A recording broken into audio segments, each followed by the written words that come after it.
Hello everyone, welcome back to my YouTube channel.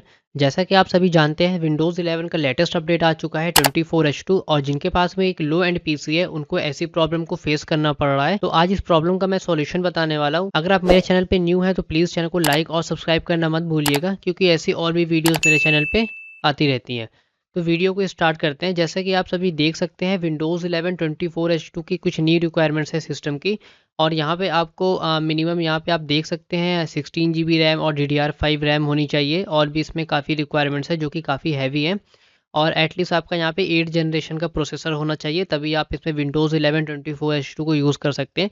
तो मैं आज आपको कुछ ऐसा ईजी स्टेप्स बताने वाला हूँ जिसे फॉलो करके आप इस प्रॉब्लम को सॉल्व कर सकते हैं। तो सबसे पहले आपको आ जाना है ब्राउज़र पे। आप आ जाएंगे गूगल, और गूगल पे आने के बाद में आपको यहाँ पे टाइप करना है विंडोज़ 11।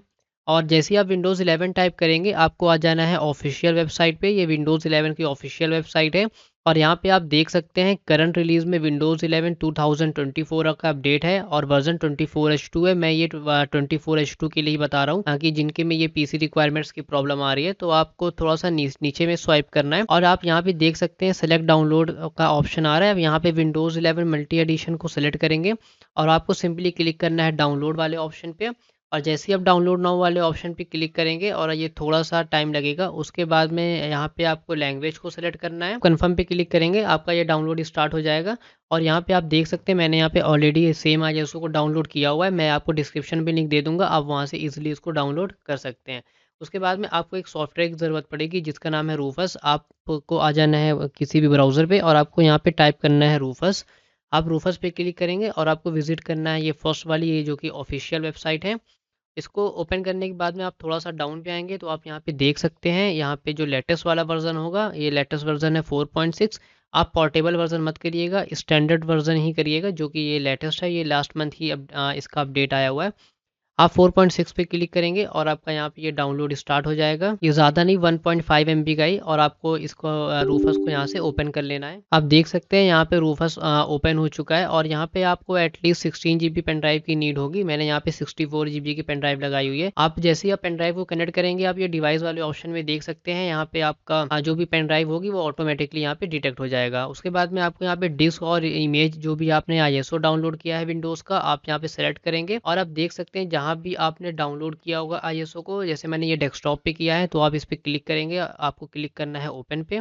तो आप देख सकते हैं ये जो मैंने ISO डाउनलोड किया था, यहाँ पे ये लोड हो चुका है ISO। और यहाँ पे आपका स्टैंडर्ड विंडोज इंस्टॉलेशन ही रहेगा। अब यहाँ पे दो ऑप्शन मिलता है आपको, GPT MBR। अगर आप लैपटॉप यूज़ कर रहे हैं तो आप यहाँ पे GPT करेंगे। अदरवाइज़ अगर आपने खुद से सिस्टम को असेंबल्ड किया हुआ है तो आप यहाँ पे MBR को सिलेक्ट करना है। तो और यहाँ से मैं यहाँ पे GPT करूँगा। और उसके बाद टारगेट सिस्टम में UEFI आ रहा है। अगर आपको अपने सिस्टम का भी टारगेट सिस्टम पता करना है कौन सा है, तो आपको सर्च बार पे आएंगे और यहाँ पे आपको टाइप करना है सिस्टम इन्फॉर्मेशन। जैसे ही आप सिस्टम इन्फॉर्मेशन यहाँ पे टाइप करेंगे और आप यहाँ पे देख सकते हैं बायोस मोड में आपकी UEFI है। अगर यहाँ पे लेजेसी का आ रहा है तो अगर आपका बायोस मोड चेंज है तो आप यहाँ पे इसको चेंज कर सकते हैं। वैसे ये ऑटोमेटिक ही डिटेक्ट करता है। उसके बाद में आप यहाँ वॉल्यूम लेवल को अपने अकॉर्डिंग कोई भी नेम दे सकते हैं। जैसे मैं यहाँ पे एंटर करता हूँ 24H2। अब जो आपका पेन ड्राइव का नेम होगा वो 24H2 करके आएगा। अब यहाँ फाइल सिस्टम में देख सकते हैं FAT32 ही रहेगा, बाय डिफ़ॉल्ट है जो कि। उसके बाद में जैसे ही आप स्टार्ट पे क्लिक करेंगे तो आपको ये सभी ऑप्शन है, जैसे कि आपका ये जो एरर आ रहा था यहाँ पे 2.0 के लिए है। और यहाँ पे आप इस पे क्लिक करेंगे। अगर आपका 4 GB रैम है तो आपको ये टिक कर देना है, और TPM वाले में आपको यहाँ पे टिक करना ही पड़ेगा। आप यहाँ पे इसको टिक कर देंगे। और यहाँ पे जो सेकंड ऑप्शन है आप इसको यहाँ से टिक कर देंगे, जो आपको माइक्रोसॉफ्ट अकाउंट आपको नहीं बनाना पड़ेगा। अगर आपका ऑलरेडी माइक्रोसॉफ्ट अकाउंट है, आप साइन इन करना चाहते हैं इंस्टॉलेशन के टाइम पे, तो आप इसको अनटिक कर देंगे। अदरवाइज अगर आप नहीं बनाना चाहते तो आप इसको यहाँ पे टिक ही रखेंगे। और यहाँ पे क्रिएट अ लोकल, अगर आप तुरंत कोई माइक्रोसॉफ्ट अकाउंट को क्रिएट करना चाहते हैं अपना लोकल अकाउंट यूज़र नेम पे, तो आप यहाँ से कोई अपने अकॉर्डिंग कोई भी नेम टाइप करके यहाँ से क्रिएट भी कर सकते हैं। और यहाँ पे अगर आप चाहते हैं कि जो प्राइवेसी वाले क्वेश्चंस है वो सारे स्किप्स हो जाएं तो आप इस पे टिक कर देंगे।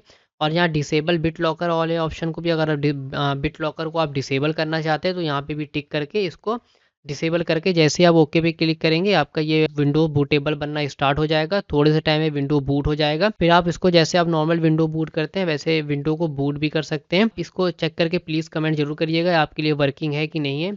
तो बस आज की वीडियो में इतना ही। अगर आपको वीडियो पसंद आई है तो प्लीज़ चैनल को लाइक और सब्सक्राइब करना मत भूलिएगा, क्योंकि ऐसी और भी वीडियोस मेरे चैनल पे आती रहती हैं।